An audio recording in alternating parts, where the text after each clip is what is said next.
Suppose if you are using a WhatsApp application in your Windows desktop, then these are some of the shortcuts, that is WhatsApp keyboard shortcuts or Windows desktop app.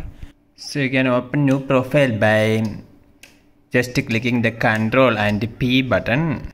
So this is the Ctrl key, and at the same time you press the P key also.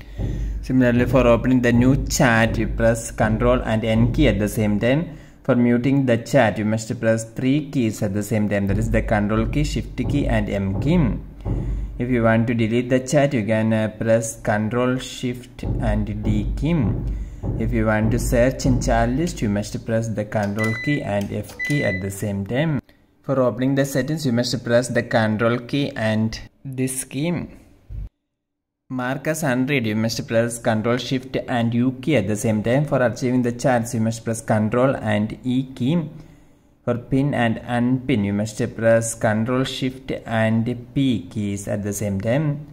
For searching in chat, you can press the Ctrl key, Shift key and F key.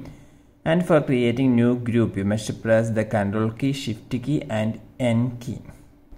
So Ctrl key, Shift key, you must press the Ctrl key, Shift key and N key, these 3 keys at the same time. For more video updates, subscribe and stay with Engineers Online. Thank you.